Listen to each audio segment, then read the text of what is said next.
Hey y'all, thanks for tuning in to Girl Talk at the Dan Gable Museum. On today's episode, we have the opportunity to sit down with Jaimie Dubuque. Her husband, Joe, is the associate head coach for Princeton, and he was a two-time NCAA champion for the University of Indiana and is considered one of the finest wrestlers to ever come from the state of New Jersey. Thanks for listening, and I hope y'all enjoy. Hey guys, we are on the phone today with Jaimie Dubuque. Hey Jaimie. Hi there. Thanks for having me. Thank you for allowing us to interview you. Okay, so Jaimie, how did you and Joe meet? So Joe and I are 5 years apart, and I wrestled in high school, and I wanted to follow wrestling when I went to college, and I ended up going to IU, and I wanted to follow Hoosier Wrestling, and Facebook was brand new at the time. You had to have a college email address to even join it. So as soon as I got my college email address, the summer before I started college, I started looking up Indiana wrestling Facebook groups, and one of them was called the Real Wrestlers of Indiana, and I tried to join it, but it was like an administrator approval kind of thing, and Joe happened to be the administrator. So he was in New Jersey at the time. I'm originally from Indiana, and he messaged me and told me that that was not a group for groupies, that it was for actual wrestlers. And I said to him, "Do you know who I am?" And he said to me, "Do you know who I am?" And then I Googled him, and I was like, oh, my God, because he was a national champion. But I played it off. I was like, "You sound like a cocky a-hole. I hope you can back it up." And then the next message back from him was asking me out to lunch. So we went out to lunch the first full week of my college career, and that was it. Oh, my goodness. I love that. That is an awesome story. Yes, I invited him back to my dorm at one point after a while, and I was like, "Do you want to come watch Vision Quest?" And so I was laying on the little that I knew about wrestling as much as I could, and he noticed right away that I had a thing for his tough guy North Jersey accent, so he was laying that on as thick as he could. That is phenomenal. I love it. I love that you were pulling out all the stops with Vision Quest and everything. Yeah. Oh, yeah. So you said that you wrestled in high school. How did you first start wrestling? And was your high school team a girls' team, or was it a guys' team and you were just a part of it? So my high school team was an all-male team, and the assistant wrestling coach at the high school, who had been the assistant coach forever, was also the head cross-country coach, and I was a pretty successful high school cross-country runner, and I got to be that coach's teacher's aide during the school day when I had a free class period. And one time he asked me if I would go hang posters around the school that just advertised, "Are you 103 pounds? We're looking for a wrestler." And I joked to him that I was going to go to the call-out meeting because I was 103 pounds on the dot. And I said, "But you have to get me a hot pink singlet if I'm going to do this thing." And the next day when I came into school, he had put a picture of a hot pink singlet in a magazine on the desk that I used in his room with a Post-it that said, "Order me." So I went to the call-out meeting, and that was it. So I transitioned from basketball to wrestling that year. Oh, that is awesome. Did you wear the hot pink singlet in your first match? No. Then I think that this is the tricky part about being a female wrestler on an all-male team. You feel this pressure to not look like a spectacle and to not look like somebody who's trying to do it to be the token female, because it seems like that's the impression everybody has of you. So I settled for hot pink.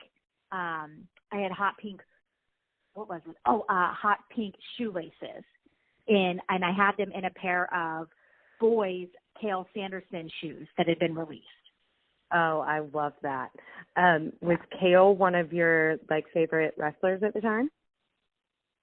So it's interesting. I wasn't even I didn't know anything about collegiate wrestling or wrestlers at the time when I wrestled, and you couldn't just turn on ESPN and watch nationals or anything like that. Wasn't something that you could really do then. So for me, the only people that I really followed were high school wrestlers and mainly just kids that I knew through other sports who also happened to be successful wrestlers. That's awesome. I am loving this. So you and Joe have 2 kids, Chase and Sienna. Do you think that they will ever want to wrestle? Chase has been wrestling competitively for a couple of years. He started going to wrestling practices through a club through Princeton when he was around 8 years old. But Joe was pretty adamant about not being the parent who threw his kid into competitions right away. He's always been hyper aware of that and the pressure that might come from just having his last name, to the point to where when we found out that we were having a boy, all of our family and friends thought that we were going to make the baby junior, like Joe Jr. And Joe was adamant that we not do that because he didn't want Chase to possibly go into wrestling with that name. So Chase has kind of carved his own path. People always say that they see Joe and Chase when he wrestles. A couple of years ago, he took 3rd at states. It was his first time going. Then the next year he went and he didn't play. Princeton was wrestling at the 𝐊𝐈𝐑𝐋, which is the conference that Princeton University wrestles in. So Joe couldn't be there, and, we think it really threw him off. And then this year he had qualified again, and we thought had a pretty good shot of placing, and then it all got canceled because of what's going on now. Sienna, this is her first year that we've let her try through a youth program, and she complains that she is sweating constantly. She has yelled about kids grabbing her legs, even though we try to explain that that's just what happens. So right now our deal with Sienna is that if you make it through the 1 practice a week and you don't cry, we will take you to Wawa, which is like a 7-Eleven out here on the East Coast. We'll take you to Wawa to get like a slushie. So that's the deal that we've worked out with her. So we're just bribing her. So she's either going to be a fantastic wrestler or she's going to be on like my 600-pound life. There's no middle ground there. I love that you guys are bribing her with a slushie. That is awesome. So how did Chase take the tournament, the state tournament, getting canceled? Yeah, it was bad. So the exact same day that we found out that states was being canceled for Chase, we also found out that the NCAA tournament was being canceled. So it was a rough day here with a lot of stops at the liquor store and stuff to self-medicate. But Chase was really frustrated. He found out, I think, through somebody else first, and then he came in and told us, and we had already known and just didn't want to tell him so we could sit him down. And he was really frustrated. And then he had been watching his weight a little bit, and so because at this point, it was 2 days before. So he had been watching his weight, and as soon as he found out it was canceled, he spite ate a bunch of Pop-Tarts and stuff. He went on like a binge. It was the first time I'd really seen me in him because when I'm angry, I would binge eat also. I can relate to that so hardcore. Mm-hmm. Mm-hmm. So what were your emotions when you found out that the NCAA tournament was canceled as well as your son's state tournament? So I was devastated. I loved the program, and, this is going to be a good year for us. We knew we were going to be successful at the tournament as a program. We had big wins this year. We beat Rutgers. We beat Lehigh. We were doing really well. It was going to be a good year. We had Matthew 𝐓𝐀𝐋, who pulled his Olympic red shirt with 3 matches to go in the season to help out the team. And so he now, on the other end of this, we now know, gave up basically his last year of wrestling for us because, they're not going to let these wrestlers compete again next year. So for me, I knew what went into it. And, I'm so lucky that Joe is, even though he drives me nuts, a resilient guy. So even though he shouldered some frustration about it, he worked through things pretty quickly. But I was devastated. I also, I'm sure you can relate. I look forward to nationals every year. I've missed one tournament, and it was because I had my daughter 12 weeks before it. So it was tough to to know that we weren't going to get to see our friends and people that we don't, we only get to connect with once a year, and that we weren't going to get to see some of these athletes stand on the podium like they deserved. You're so right. There's so many emotions that go into it because it's not just a wrestling tournament. It is almost kind of like a family reunion as well. Yeah, it's hard. I'm the announcer for Princeton Wrestling. So I had been joking for so long about, how I was going to be calling matches and stuff as a joke, like through Facebook Live up in the stands. And so it just we had been laughing off the possibility that it would be canceled. And I guess I didn't really take what was happening in the world as seriously as I guess I should have. And that really knocked the wind out of me. I can imagine. So you say that you're the announcer for Princeton Wrestling. What other roles do you play with the wrestlers? So, all right. So I announced all of the home matches, which just happened because the person who used to announce who was up to wrestle was the other assistant coach, Sean Gray, his mom. And she stepped back from that role, and they were looking for somebody who could come in and really call the matches. So I saw that my husband posted about it on the New Jersey Wrestling Forum.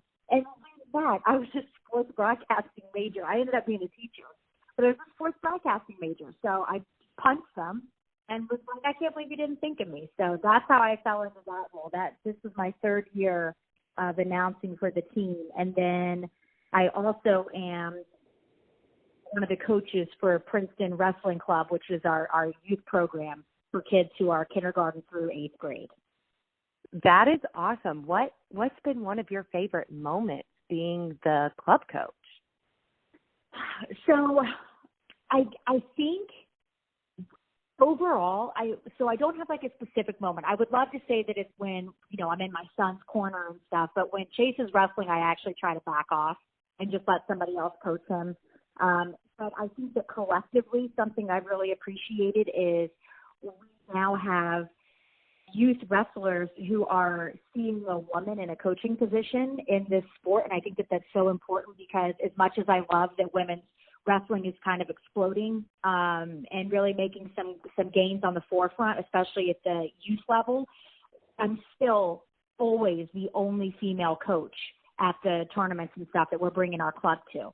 So I love that the youth wrestlers are seeing that. I also love that Princeton Wrestling Club is not only talking the talk about promoting women's wrestling, but walking the walk with making sure that, I have an opportunity in there as a coach and that I'm in the corners at tournaments. And I think that it's great for young girls who are walking in the doors to see that there's a female coach who can be in the corner.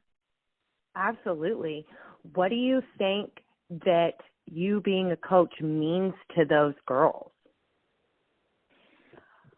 I think that it's hopefully exciting and that they see that there's something that you can continue to do with this, that, I didn't go on to wrestle in college. It just wasn't as big in my area when I was coming out of high school, but that there is a future for women in the sport and that you don't just have to have male role models unless you're watching Olympic level wrestling, that you can still find female wrestling role models nestled in your own communities.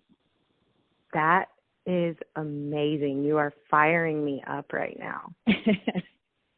So yeah, it's awesome. And the school that I teach at right now, this year, it's a public school. We have a men's wrestling team at the high school and the middle school level. We have the boys wrestling team. And this year we had, because New Jersey just sanctioned girls state wrestling tournament last year, which was a lot of work through Chris and Lori Ayers, the head coach and his wife at Princeton. And this year we had a girl at my school district that I teach in who won the state championship.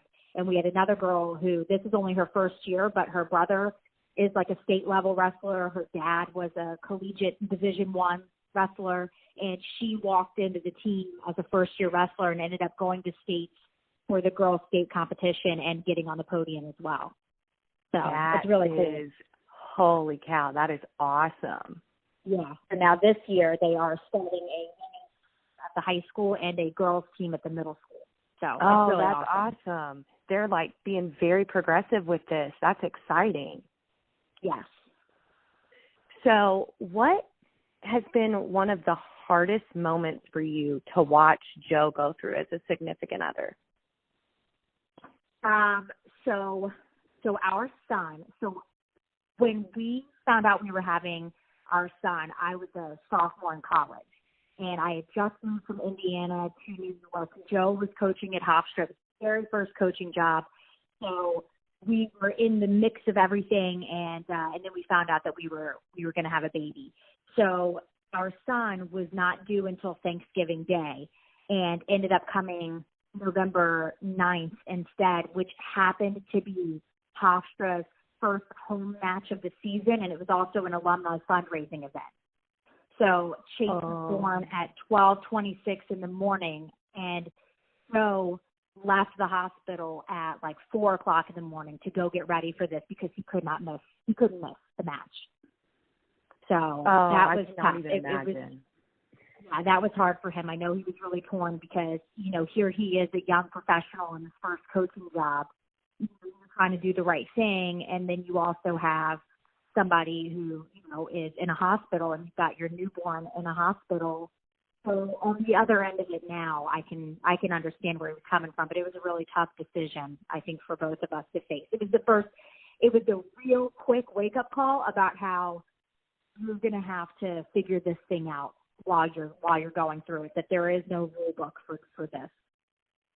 You nailed that one on the head. There is definitely not a rule book for any of this. Mm-hmm. So him leaving to go, you know, coach the first home dual match, how did that affect you at the time? Because your son was newborn and a couple of weeks early. Like, what was going through your mind? Yeah, so what was going through my mind was karate chopping Joe in the throat, because I couldn't believe that I was being left there, especially our first time with this. And Chase was 5 pounds, 13 ounces when he was born. He was just a little guy. He didn't end up in the NICU or anything, but he was just a small baby. And it was hard because my parents were still in Indiana, and here we were 13 hours away. And my parents, when I told them that my water broke, were driving all night to get here, but they still missed the birth. And my in-laws came up. They were great. They live in North Jersey, so they were there pretty quick. I think the whole thing was just overwhelming and exhausting. But he called me right after the match was over, and he was right back by the late evening. So, and I know that weighed heavy on him the whole time. So I think that one thing that we deal with in this lifestyle is feeling like you never have both your feet planted in the same place. You're always trying to split yourself in half to do everything the right way. And a lot of times I think you feel like you're kind of half doing both jobs or responsibilities that you have. Absolutely. And you also gave a pretty good perspective on that. Could you also give a little bit of advice to somebody who is new to the wrestling wife or wrestling significant other world? So I found that the role that I tried to take at first was almost like wanting to be a teen mom. I didn't really know what else to do, and I had been around teen moms who provided meals and stuff for guys on the wrestling team when Joe wrestled at Indiana University in college, and I thought that maybe that was the role that I was supposed to take. But then as I stepped back, there were times where I was 3 years older than some of the guys that Joe was coaching. So that didn't really work for me. It wasn't until I stepped back and saw my own strengths and brought those to the program where I could, which for me was public speaking and being able to share the wrestling knowledge that I do have and getting involved in the announcing. So I think that finding a way to embed yourself in the program without being so reliant on your significant other to pull you through the program. I think that's probably my best advice I could give, which is easier said than done. So. Absolutely, but that's some great advice. Thank you. Yeah, thank you. I appreciate you allowing us to interview you. This has been phenomenal. Oh, thanks so much. It's awesome. Yeah, man, that was some of the best advice I think I've heard so far. Oh, well, I mean, this is something that you find out after you're on the other end of things. We're at a point now to where we're settled. I mean, for a while, we moved states every 3 years for basically 9 years. We were at Hofstra for 3 years, then Indiana for 3 years, and then we came to Princeton. So it was a lot of movement. I was just telling my mom yesterday on the phone that our son has survived Hurricane Sandy. We lived in North Jersey when Sandy hit. He survived. Our house got hit by a tornado or our neighborhood got hit by a tornado when we lived in Indiana. And then now he's surviving like a pandemic. Our kid is like a biblical story all in itself. No crap. Holy cow. Yeah. So now that we're on the other end of it, I think too, like, we're so lucky because all of the coaches at Princeton, even the volunteer coaches, have kids around the same age. We all have kids that are both genders around the same age. And so, we get together all the time and everybody helps each other out. Like I know that like Lori Ayers is so phenomenal and is so amazing, the head coach's wife. And she's so talented and has worked so hard to really promote women's wrestling in the state of New Jersey and get that moving.